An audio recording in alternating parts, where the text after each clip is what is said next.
Na, tikrai, mėlyje, netrukus sužinosime, kas yra tas geriausias bosas 2025-ieji. Laukiam, Liudai, kaip jūs laukit, sužinoti, ar nelabai? Taip, jokios abejonės, kiekvienais metais, o jau daugelį metų, ta puikia tradicija spalio 16 dieną prisiminti bosus. O jų yra pačių įvairiausių ir šiais metais norime padėkoti visiems tiems, kurie siūlė savo vadovus kandidatais į geriausio boso titulą, kaip ir tiems, kurie intensyviai balsavo, o jų buvo tikrai tūkstančiai. Taip, tūkstančiai tikrai. Taip. Vien nugalėtojas bosas sulaukė 1456 balsų. Palaikymo, ar ne? Bet dar labai svarbus momentas, Eglutė, jums teko kalbinti daugelį bosų, tuos, kuriuos sugebėjome pasiekti per tą trumpą laiką ir daugelis, ko gero, žymėjo tas pačias savybės. Kalbėdami apie žmogiškumą, kalbėdami apie santykį su savo kolektyvu ir tai iš tikrųjų buvo toks, mano nuomonė, pagrindinis motyvas, kuris ir skambėjo iš daugelio bosų, nesvarbu, kam jie vadovauja gimnazijai ar policijos komisariatui, kažkokiai privačiai įmonėje ar dirba viešajame sektorėje, vis tik tai žmogiški santykiai, ko gero, buvo tas pagrindinis leitmotyvas. Taip, kad žmogiškumas, kad gera atmosfera darbe, kad neretai bosai, na, kaip sako, nelabai skiriasi nuo darbuotojų ir tikrai, jeigu reikia, tai imasi visų darbų. Mes mėginame prisiskambinti geriausiam bosui šiais metais. Ir kas jis bus, dar kol kas neišduokime paslapties. Ne, tikrai ne. Bet prisiskambinti čia kažkaip nepavyksta, kai žinomo bosas dirba šiuo metu, ar švenčia jau, ar pietauja, galbūt per pietų pertraukėlę. Na, kol mėginsime prisiskambinti, tai tikrai kas yra smagu, aš labai norėčiau įvardinti tuos žmonės, kurie taip pat, nors ne bendrai įvardinti, jeigu įvardinsim, tai kaip čia dabar bus. Na, gerai, įvardinkime apskritai visus, kurie buvo bosai nominuoti geriausio boso rinkimams. Tų bosų šiais metais tikrai yra daug. Tai asociacijos Pasitinkant senatvę direktorė Jūratė Susmarienė, taip pat Tėviškės namų direktorės Eimantas Jonas Balaika, Tarzanijos vadovai Mindaugas ir Giedrė Aldoniai, Lazdijų rajono policijos komisariato viršininkas Nerijus Narkūnas, Švento Benedikto gimnazijos direktorė Erika Poškevičienė.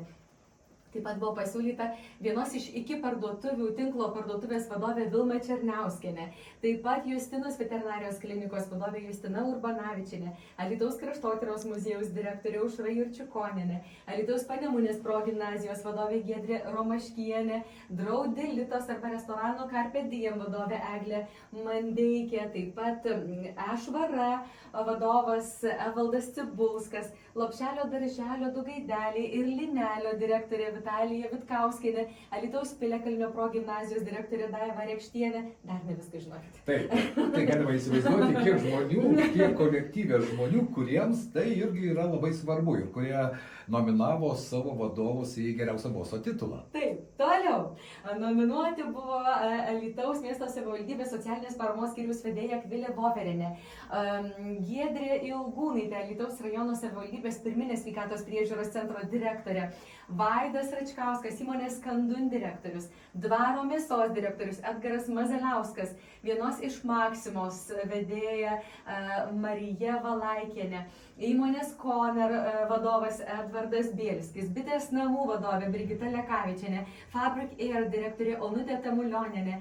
Taip pat, žiūriu, nes pirmiausiai meilės laiškas vadovui, Telšių vandenų direktorius Saulius Urbonas. O netgi žemaičiai. Netgi žemaičiai. Surado galimybę Dzūkijoje pakalbėti apie savo bosą. Taip, tuomet ir ne tik žemaičiai, taip pat iš kitų miestų. Lazdijų mokyklos darželio Kregždutė direktorė Gintarė Stankevičienė, taip pat Nerijus Urbanavičius, įmonės Nerika vadovas, Baltika Kakao bosas Feliksas Sermontis, taip pat Lazdijų sporto centro vadovas Darius Liukevičius, Lazdijų, tai čia tas pats žmogus, va, viskas atrodo, jau net pasikeičia tarp tų žmonių. O mes visą tą laiką, kol aš vardėjau, skambinam bosui ir jis neatsiliepia. Tai man atrodo, pabandykime galbūt dar kartą padaryti taip ir galbūt vis dėlto metų geriausias bosas, beje, visa tai vyksta balsavimo būdu, jūs dedate savo patiktukus ir tokiu būdu lygiai 12 val. Balsavimas šiandien buvo sustabdytas, tai yra Labą dieną! Ketvirtadienį. Labą dieną! Turbūt su Nerijum kalbam, tiesa? Nerijum. Tratatata, tratatata, tratatata. Fanfaros skamba. Fanfaros skamba. Liudas ir Eglė jums skambina iš radijo stoties FM 99 jau. Tai kaip jaučiasi geriausias bosas 2025 šiandieną? O, kokia ilga buvo tylos pauzė. Nerijau, ar tai buvo netikėtumas, nes iš ties balsavusių buvo tūkstančiai ir ta kova, galima pasakyti, buvo gana įnirtinga, bet štai 12 val. Sustabdžius balsavimą, kaip ir buvo skelbta, paaiškėjo, kad pirmą kartą metų bosu tapo policijos viršininkas. Smagu, kai yra dar pirmų kartų. Tai ar jūs galėtumėt, Nerijau, papasakoti, kaip jūs jaučiatės šiandieną, kokia jums yra ta geriausio boso diena? Pasidalinkite šiek tiek savo emocijomis ir kaip ta diena vyksta, ar jau teko būti apkabintam savo darbuotojų, savo kolektyvo? Įmonės esu komandiruotėje išvykęs, tai jau kai grįšiu, tai aš pats esu apkabinsiu. Supratau.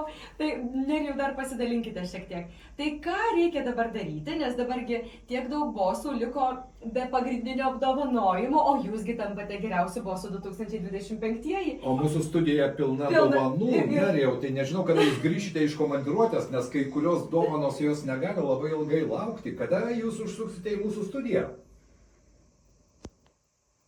Jeigu būtų patogu, kitą savaitę pirmadienį galiu apsilankyti. Tai jau labai lauksim jūsų.